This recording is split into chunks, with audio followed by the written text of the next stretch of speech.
Greetings and salutations, ladies and gentlemen. Thanks so much for joining me again today. I'm going to do an interview that I've really been looking forward to doing for a while. Joining me today is Mr. Hesham El-Meligy, the co-founder and Northeast director of an organization called Muslims for Liberty. That's right. You heard me right. Muslims for Liberty. Hello, everybody. Hello, Akil. Thank you so much for having me on. It's my pleasure, and I've been looking forward to it as well. The pleasure is all mine, believe you me. Now, folks, I first met Hesham almost exactly 1 year ago at the 2016 International Students for Liberty Conference. It's the biggest gathering, certainly of young libertarians that I know of in the world. It takes place every winter in Washington, D.C. And I was going through all the different tables where a lot of liberty-minded organizations are set up to table and spread their message to all the participants of the conference. And I was delighted to find a table hosted by Muslims for Liberty, manned by Hesham here. Of course, I had to stop by, introduce myself, and express my delight that an organization like Muslims for Liberty exists. And of course, that it's also represented at an event like ISFLC, as we call the conference for short. Let's start, Hesham, by just getting a little bit of background from you about your own personal, cultural, religious background, as well as what you do with Muslims for Liberty. Sure, thank you. So I'm an immigrant from Egypt. I came to reside permanently here in New York in the year 1999, before the turn of the century.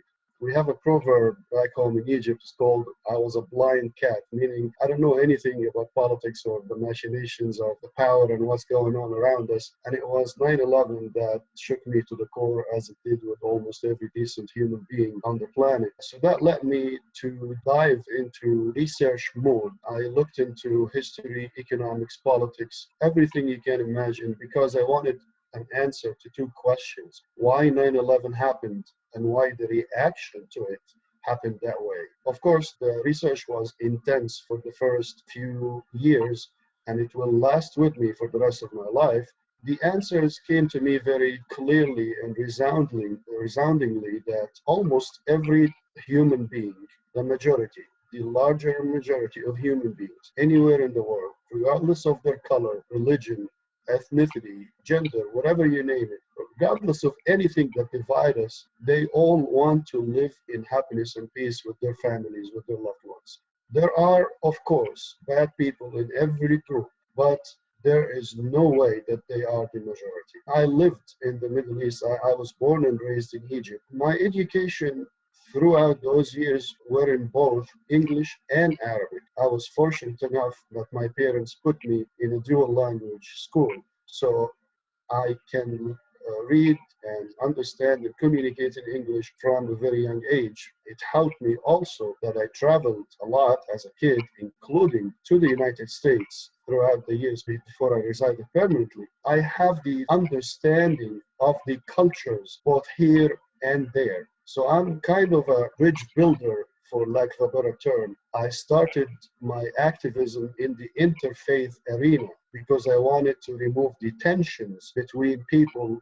They don't know about each other. They fear each other. They listen to the media, and the media point the finger at certain people and say they hate you, they want to hurt you. So I wanted to educate people and remove all these tensions. Fast forward to the 2008 elections. I started hearing about Ron Paul, and I was very intrigued what he was saying, and I'm well educated in Islamic teaching. I'm by no means a scholar of any shape or form, but I'm educated enough to understand and communicate the message. A lot of what he was saying during the campaign starting 2006 sounded very similar to the principles, the maxims of the teachings of Islam that I've learned all my life. But when he was railroaded, and there is no other term for it, I put my support behind Obama, thinking that he is the hope and change and he's the constitutional scholar and this, and we all got on that train. It took me a short 2 years to come to the conclusion, oh my God, it is not the party of the president, it is not the person of the president, it is not the color of the president, it is not the gender of the president, but it is the institution of the presidency and how one becomes the nominee of either side of the ruling cabal. From there, I went full on with the liberty movement. I want to make a big distinction between working for liberty and being a libertarian. Sometimes the Libertarian Party may or may not follow the message of liberty. I am for liberty regardless. There are people in the Democratic Party, there are people in the Republican Party that are also for liberty in some degree. So I wouldn't say that I won't support their activity because they are Republicans or Democrats. No, I'm supporting liberty. 2012 election, and Ron Paul won New Hampshire. Let's say this again. Ron Paul won New Hampshire. Nobody knew this because, unfortunately, they didn't confirm it until a few months had already passed, and it was too late anyway. So on that day, I said I must do something from my own side, from my community. So I went to GoDaddy and registered the website muslimsforliberty.org, the number 4, muslims4liberty.org. And I called my best friend Rami Osman in Virginia, and I told him, and we've been talking about Ron Paul before and this. So he said, I'm with you. And then we decided to Google that name. I was so enthusiastic, I registered the website without even Googling it. So we discovered a Facebook page by the same name, Muslims for Liberty, run by Will Coley, who's our national director now, and Bobby Barker. Will Coley ran for vice president on the Libertarian Party ticket last year in the convention in Orlando. Bobby Barker is the founder of Bitcoins, Not Bombs, and Shiny Badges, and a prolific author and writer. So we contacted them, we became a family, and we became a national organization overnight. And then we had other people join us from around the country, and guess what? Now from around the world. You have countries like Pakistan, Iran, Egypt, Turkey, Morocco, where people are working and carrying the message of liberty based on the model of Muslims for Liberty. And I want to just end by saying this because some people think that liberty is alien to Islam. No, it is the origin of Islam. Our motto at Muslims for Liberty is the beginning of verse 256 in chapter 2, which says in Arabic, La ikraha fid din. These are 4 words that means there is no compulsion in matters of religion, but the scholars of tafsir, the explanation of Quran, extended it into there is no compulsion in matters of choice. So that's the origin, and that's the non-aggression principle in Islamic teaching right there in the Quran. I know I spoke a lot. I'm going to stop and see what it is. Well, I'm glad you did because you've actually covered a lot of ground that I was planning to cover with a lot of my questions. I suppose one of the main themes that I wanted to address was the whole question of whether and to what degree Islam is compatible with the teachings of liberty. You've already touched on that to some degree. And I suppose the follow-up question would be, how do you reconcile that with certain other passages from Quranic scripture that are often quoted by critics of the Islamic faith who claim that that proves that Islam actually is a religion of compulsion that's naturally given over to theocracy, that doesn't have a tradition of separation of church and state, and that is therefore incompatible with democracy in general or liberty in particular. How do you address those sections of the Quran that describe some of the military campaigns on which the Prophet Muhammad embarked, maybe some of the statements that he or his followers may have made that sounded militaristic, and how do you reconcile those passages with this message that Islam actually is a religion of peace and liberty? Awesome question, thank you. So let's start by a story, very short story. After 9/11, a few weeks or months, I was watching CNN, and Pat Buchanan had a show with a co-host, I forgot his name now. Pat Buchanan, he's not really libertarian, but you know him. Oh, not at all. So the guest that they had was, quote unquote, a critic of Islam. I mean, I never heard about him before. I never heard about him since. But at the very end of the show, Pat Buchanan, or the co-host, was asking this guy, aren't you just a basher of Islam? So the guest replied, and they ended the show on this. No, Prophet Muhammad, the last thing that he said on his deathbed, kill Christians and Jews. I happen to be very knowledgeable about my religion and my tradition. The process of authentication and verification of the texts that came through Prophet Muhammad. The last sermon of Prophet Muhammad, you can Google it actually and look it up online and see what he said. You're going to be, I think, happily surprised. Of course, it doesn't say anything about killing Christians and Jews. To the contrary, they are people of the book. meaning they believe in God, meaning if we are in control of a piece of land and they live in it, they are under our protection. It is not optional. It is not out of your own goodwill. This is religious teachings.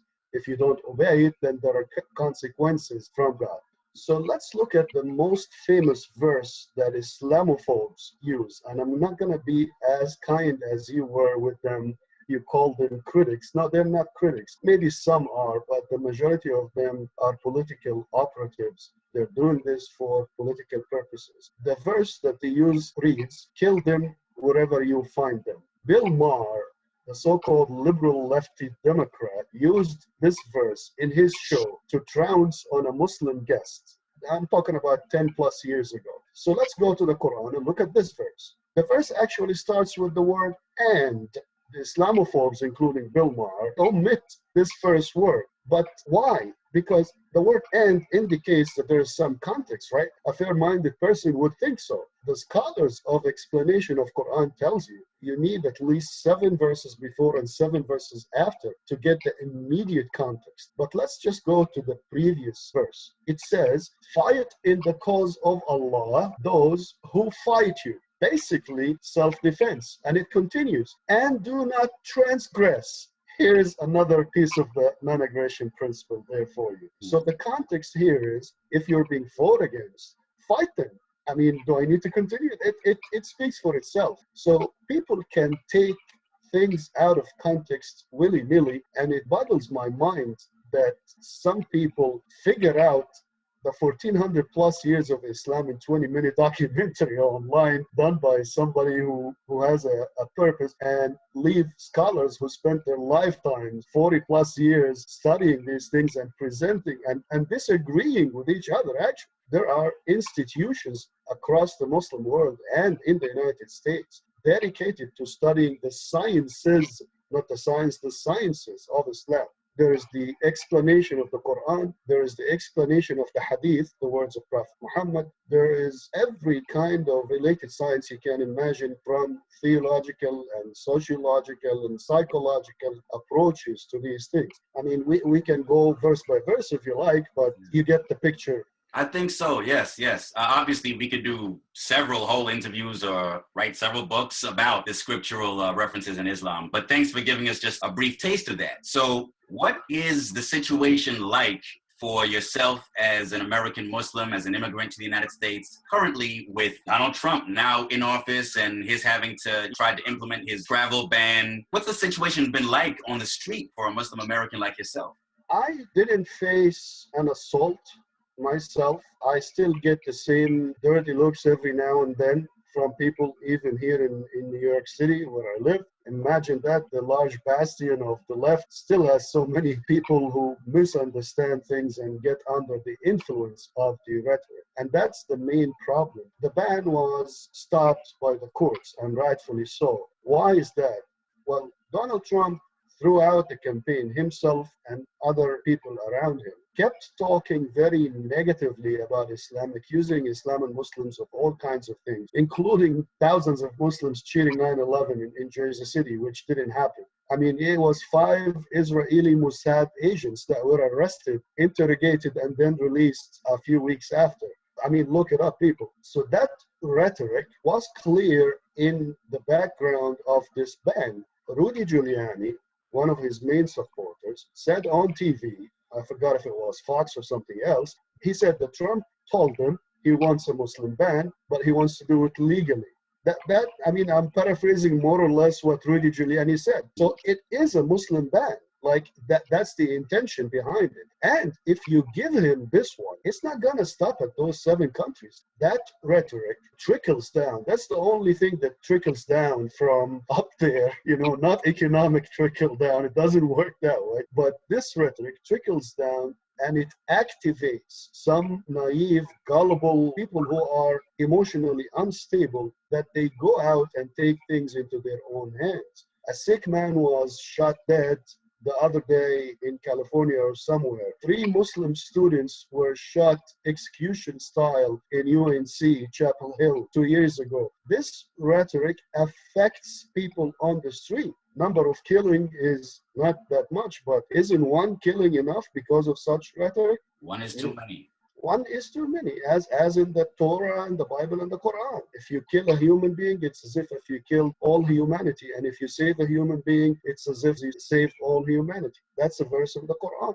What kinds of activities does Muslims for Liberty actually carry out in order to achieve its mission? Our mission is to educate Muslims and non-Muslims about the true teachings of Islam when it comes to liberty, and teach about liberty from a principled Islamic perspective, which agrees to a degree that you would be amazed. The maxims of Sharia, this boogie term that scares the heck out of everybody today, 3 of the maxims are in the Declaration of Independence: life, liberty, and property. So 3 of the maxim is the preservation of life, liberty, and property. The lineage is another one. My mind escapes now the 5th, but the point is you can see the extreme similarity. Now, the forefathers, as you know, relied a lot on the work of John Locke. Many of John Locke's teachers were in the vicinity and maybe in contact with many of the big name scholars at the time of the Muslim world. Remember that west of France, like west of Spain, was under Muslim rule, what is called Muslim Spain. So that entire area of Europe was under Muslim rule, and it was called Muslim Spain, and it was the Renaissance of Europe when the rest of Europe was in the Dark Ages. There is Imam al-Qarafi and Imam Ibn Tufayl. These 2 in particular, if you look at their works, and the work of the teachers of John Locke, you'll see a lot of these similarities, and these maxims have been exchanged. Also, if you look at the Magna Carta in 1210, or I forgot the thereabouts. Yeah, so in 1210, Muslim Spain was in the middle of the 800 years, and the Magna Carta took place in England, and it took place after or around the First Crusade. So where do they get these ideas from?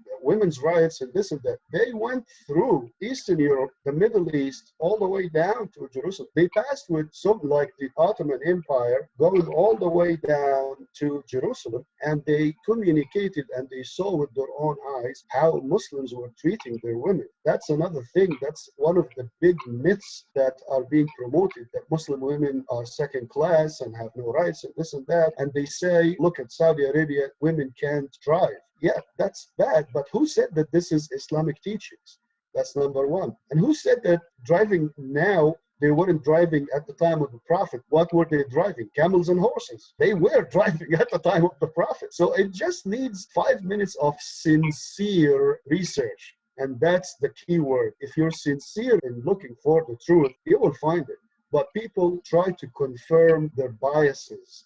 You know, they hear it on TV. Unfortunately, it's a fact of life. Some priests and rabbis say these Islamophobic things to their congregations. And I have experienced some of them right here in New York City. It's a lot of influence from negative sources that are not accurate and are not sincere in the information that they transfer. Let me give an example of women's rights in Islam. When the Quran started to be revealed, at that time in Arabia, before so-called Islam became, women were considered property, and a man could have multitudes of wives, so-called wives, but without any responsibility of taking care of them and this and that. When Islam came, it limited the number of wives that a Muslim man can have to 4 at a time, and required that man to be the caretaker for these wives. Meaning, the wife, if she has money, does not have to spend on the household. The man, the husband,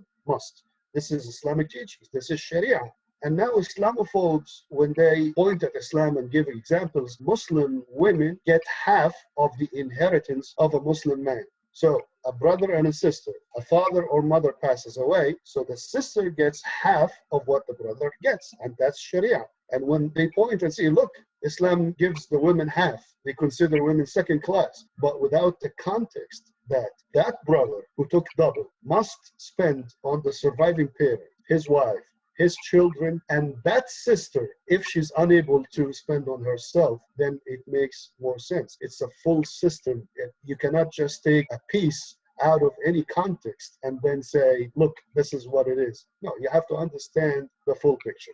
In that case, how would you explain the prevalence of fundamentalist ideology, political violence, as well as certain outbursts of violence in certain Muslim communities and European countries and things of that nature?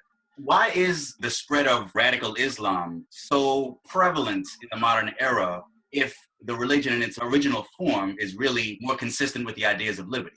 Let's go two sides. One is to define what is radicalism and terrorism, and one is to make a small comparison.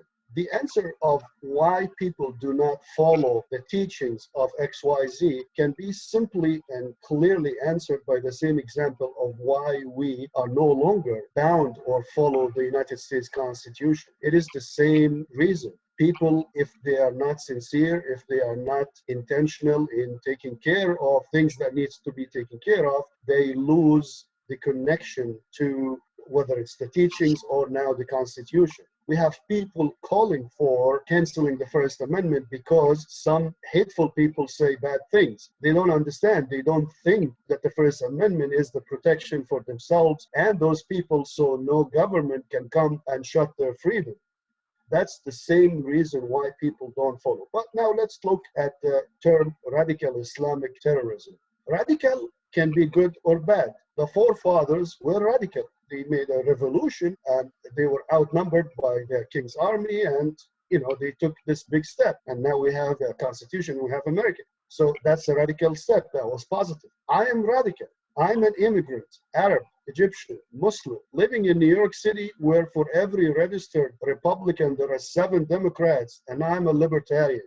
Can you be more radical than this? So radical can be positive and can be negative. So let's remove the word radical from the equation for a while. Let's look at Islamic terrorism. The word Islamic indicates that it is based upon the commands of God to Muslims. Let me say it again. When you say Islamic, as in Islamic teachings or Islamic prayer or Islamic dietary code or whatever, that means it's coming from the teachings. So is Donald Trump and the people who are pushing this term, are they saying that terrorism is condoned or promoted by the teachings of Islam? Because that's important. You need to understand this for the background political purposes behind it. Once you criminalize the actual religion, you can target any and every practitioner of that religion, or even if cultural association with that religion. You can go and close mosques, you can go and close Muslim institutions, organizations, this and that. So this is a very dangerous, erroneous terminology that they are using on purpose. Steve Bannon is not a child. He knows what he's doing. Stephen Miller, who used to work with Michelle Bachmann, God help us, these people are running the White House, for the love of God. What is going on? How would you respond to the concerns of a lot of ordinary Americans who may not be on the same page politically with the likes of Stephen Bannon or Stephen Miller or Michelle Bachmann, but who look at the socio-political situation in the Arab world, for example, in the Middle East, look at the prevalence of terrorism there, at the spread of groups from Al-Qaeda to ISIS, and say, even if Islam is not an inherently totalitarian or terroristic religion, there is a proliferation of hateful extremist elements in the religion at this time, and that problem needs to be confronted head on. How would you address the good faith concerns of people like that? People need to take a deeper look away from the indoctrination of the media. There are bad Muslims, let's be very clear.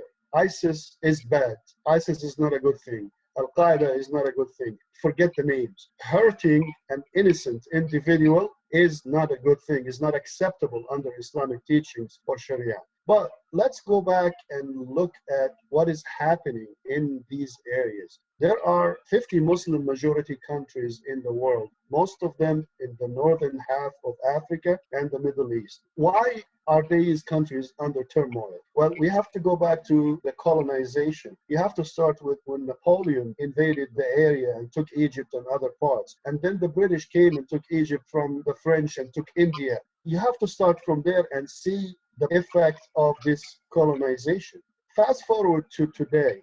The number one reason that you always hear from these terrorists, the number one reason is always, always, always political reason. Even if it's covered in a nice cliche of religious adorations. It is political. Fight who? Fight the Crusaders. What are the Crusaders doing? They are invading our land, whether it is religious or not. If Canada loses its minds and took Detroit, and I know many people want to give away Detroit, but let's just talk for a second. If they lost their mind and took Detroit, what are we going to do? We're just going to sit, it's okay? No, we're going to go and fight the heck out of them to kick them out of our land, right? Mm-hmm. This is what's happening. So you want to stop terrorism? Stop creating terrorists. Plus, and I have to be very honest and very straightforward, look at the history of these organizations and even countries. How these countries came to be. These are arbitrary borders and created entities since after World War I. Yeah. Saddam Hussein was on the payroll of the CIA. Osama bin Laden was the partner and trained and funded and given weapons by the American government, whether it's the CIA or the Pentagon, to fight the Soviet Union in Afghanistan. We create the problem a lot of the times by not caring about all the consequences. I was recently introduced actually to a series of 4 radio episodes by Gary Knoll. You could say he's a lefty, but he's an investigative reporter and documentary maker. He interviewed a lawyer by the name of Daniel Sheehan. This lawyer, Daniel Sheehan, was one of the lawyers who worked on the Pentagon Papers case with Daniel Ellsberg back in the 60s and on the Watergate case as well. This guy has 45 years of deep knowledge of these things. I really highly recommend that you Google this. Deep State, Gary Knoll, Daniel Sheehan. It's a 4-part series. Listen to it. It will tell you a lot about the machinations in the background, the political machinations, and how you manipulate these countries and create these conditions that make some people take things into their own hands. This is by no means an excuse, and I want to underscore this. There is no excuse for hurting an innocent individual. There is no excuse. So let's end this question with that. Okay, so if we return to the political situation in the United States at present, as a libertarian and as a Muslim American, and at the intersection of those two identities, would you say that there are any political figures currently on the scene who you think are doing a good job of addressing the issues pertaining to U.S. foreign policy, immigration and refugee policy, such as Trump's refugee travel ban? Are there any figures on the scene, particularly those who tend to lean libertarian or consider themselves libertarian, who you think are worthy of admiration in this area? Libertarians, we don't have anybody who's in office in a position to impact policy. The closest thing to liberty in Congress is Stephen Massey and Thomas Massey, and Justin Amash. And I haven't really heard them saying anything. Maybe I missed it, but I didn't really hear anything about it. And Rand Paul, unfortunately, is in support of the ban. He's not against it. He has this dual personality when it comes to liberty, Rand Paul. He's good on things, but he's really bad on other things. He's nowhere near his father when it comes to liberty issues. I would say Judge Napolitano, Jim Tucker, and others within the libertarian movement make better statements and understand the overall picture. Hopefully more people will stand up and say these things. Between the left and the right on the issues of life, liberty, and property. The left is bad on property issues, but they are basically with us on life and liberty. It's the other way with Republicans and the right-wingers.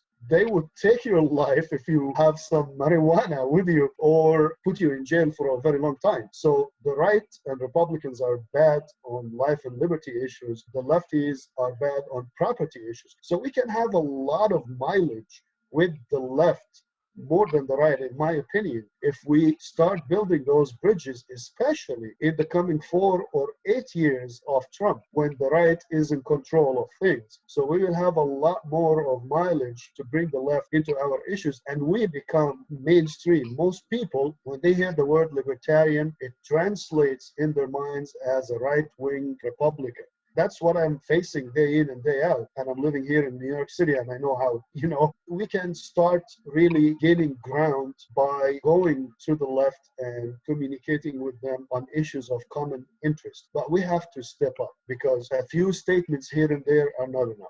I agree with you completely. I'm always wrestling with fellow libertarians who might be of the more so-called right libertarian variety. They're always scoffing at the very idea of cooperating with folks on the left. And I always say, look, as a matter of common sense and political necessity, I think we have no choice. If we as libertarians want to be politically relevant and effective, we have no choice but to work with people in other political factions on a case-by-case, issue-by-issue basis in areas where we have common ground. So when it comes to social issues and certain foreign policy issues, we need to be willing to work with the folks on the left. When it comes to certain economic issues and certain other social issues and foreign policy issues, we need to be willing to work with folks on the right, if only because there are still so few of us and most ordinary people out there have never heard of us. Although I would disagree with you slightly on one particular issue you just mentioned. I actually don't think Republicans and folks on the right are good enough on issues of property rights, especially now if you look at Donald Trump and Attorney General Jeff Sessions and the remarks they've made about civil asset forfeiture in particular. It's a grotesque violation of property rights for police and prosecutors to be able to seize people's property so easily just because there's a theory that it might be connected to a crime, and then the burden of proof gets reversed. So on issues like that, as well as eminent domain and other similar property rights issues, a lot of folks on the right are actually terrible when it comes to property rights. Completely agree.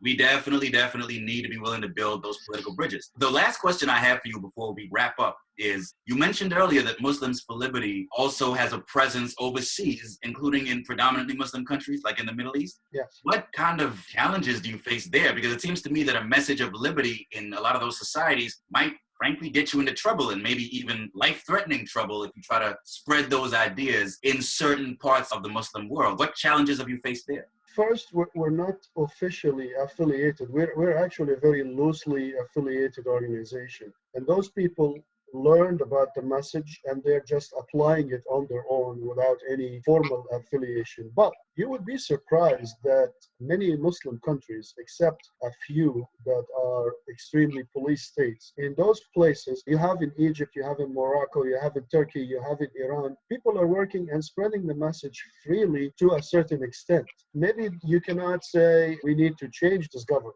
for example, because these are autocratic or authoritarian states. Like Morocco is a kingdom, Turkey might be better than other places. Egypt now is under a brutal dictator, worse than Hosni Mubarak. The message is there, but they choose when and how to communicate it. The issue is not alien to the culture or to the religion. So it's a matter of educating people about their own tradition, the liberty tradition, liberty seeds and foundations within the teachings of Islam. It's just you have to clarify the message to them. And a lot of people are listening and accepting it. It just depends on how much the Department of State here in DC support which dictator against their people. And we saw this example many times before. Actually, one more very quick question. What kind of reception have you met with in the liberty movement itself when you go about your work with Muslims for Liberty? How receptive are libertarians on the whole to your message? At the ISFLC, this was the second year on a row that we attend there based on a generous grant from Students for Liberty, and we cannot thank them enough. The reception was awesome from the organization and from attendees. We hardly had someone who wasn't happy that we're there and we're spreading the message and this and that. When we go to larger or wider net events like Freedom Fest in Vegas, for example, last year was the first time. I didn't go myself, but Rami and Will were there. A lot of hostility, actually, they were faced with. I mean, not the majority, but still, it was to an extent that at a certain point, they might have needed some protection from people. And it was the height of the campaign as well. So you can understand the rhetoric now that we were talking about and its impact, how it filters down to people. But in general, the reception is very welcoming, very appreciative that we exist, and we look forward to do more in the coming years and hopefully create coalitions to the benefit of everybody and to restore liberty and the Constitution of the United States. Fantastic. Well, thanks so much for having this chat with me, Hesham. I really appreciate it. Like I think I mentioned when I first met you last year, I'm just overjoyed that Muslims for Liberty exists. I wish you guys all the best in your endeavors. Whatever way I can assist to the best of my ability, I'd be glad to lend my assistance. Just getting your message out there. Everyone needs to hear it. Libertarians, non-libertarians, Americans, Muslims, non-Muslims, people of all backgrounds. Thank you so much, Akil. I appreciate it. If anybody would like more information, we have a Facebook page, Muslims, the number 4 Liberty. That's on Facebook, and the same name, Muslims number 4 Liberty.org is our website. We're in process of renovating it, but still it has a lot of good content that you can read about and communicate with us through info@muslimsforliberty.org. Fabulous. Well, thanks so much again, and have yourself a great evening, and all the best in the future. Thank you, Akil. I appreciate it. Take care. And I look forward to having more of these conversations with you in the future. Absolutely. Looking forward to it. Thank you. Take care. Take care. Bye-bye.